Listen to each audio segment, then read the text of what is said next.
Have you ever been in a situation where you were dared? You were dared to do something outside of your comfort zone. How'd that feel? For a lot of us, that first time we were ever dared, it happened when we were kids. When one of our friends pointed up at a big new slide and said, "I dare you to go down it." Back then you had a choice.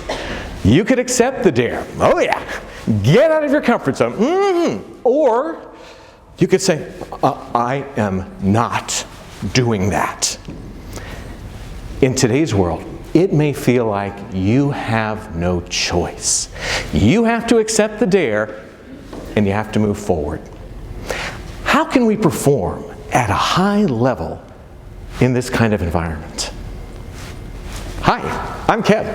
We are going to have a fun conversation this morning, and it is my hope that by the end of this session, you will feel empowered the next time you face a challenge or a professional dare on the job.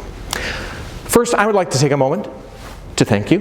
Thank you very much for doing the work that you do. It's important. You are the guardians of information. You monitor the government purse strings. And you are part of an association that charts a better course for all, helping each and every one of us in Florida. Yeah, that's just a rental, don't worry.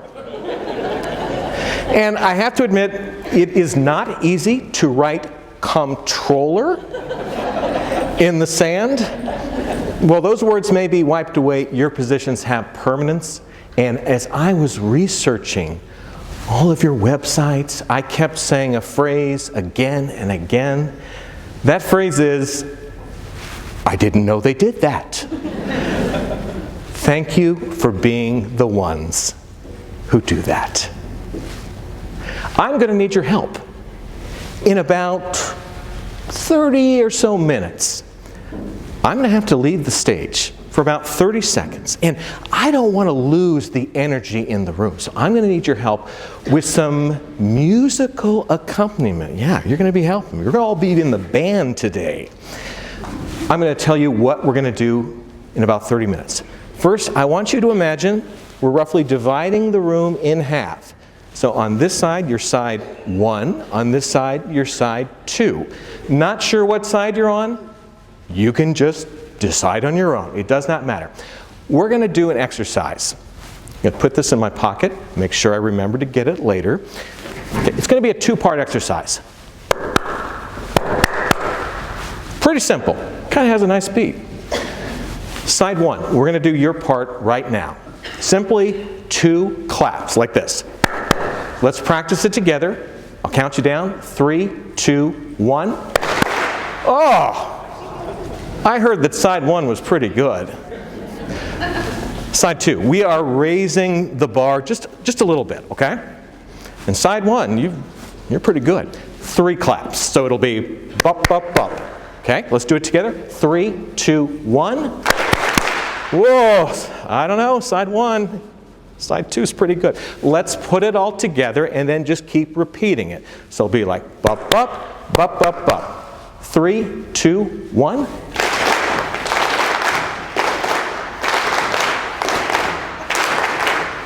All right, this group, you got, Carolyn said, this group is phenomenal, and yes, okay, so hold the thought for about 30 or so minutes. In the event that someone was not in the room when we were just doing this, you are allowed to say, we're going to do this clapping thing. Otherwise, they might be a little confused.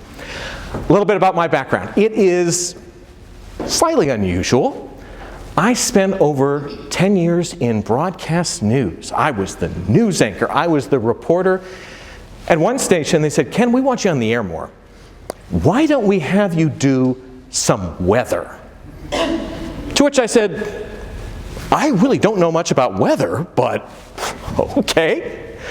Studied up, and then a few weeks later, I'm at the green wall. Well, tell you what, let's see if I still got it, okay?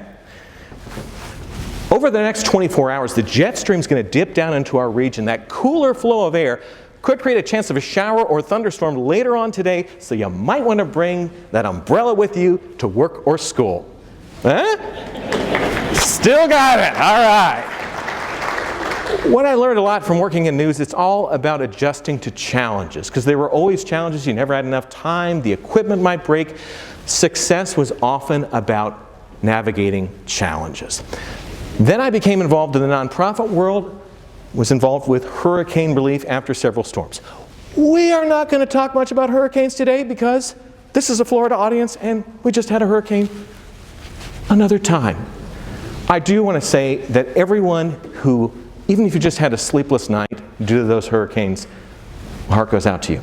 And I hope that every day you get closer and closer to a better tomorrow. Finally, there's the career stop that most people don't see coming. Because I admit, when you look at this body, you may not say dance.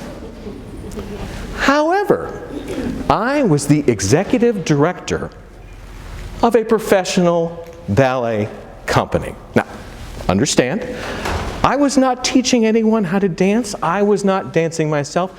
I'm running the business operations, $4 million business, and I'm doing this during the recession. So money is tight. It was really important to make sure the show would go on. Now, at first, when you look at all these careers, you say, what do they all have in common, except that you don't seem able to keep a job long term? Well, in each and every field, I had to perform at a high level every day under pressure. And I believe for most audiences, that is now the world where we are all living right now. I realize that when you're talking about changes and challenges, it can get a little stressful. For that reason, I put up a picture of a kitten and hopefully some motivating words. There is nothing wrong with not being good at something as long as you are focused on getting better.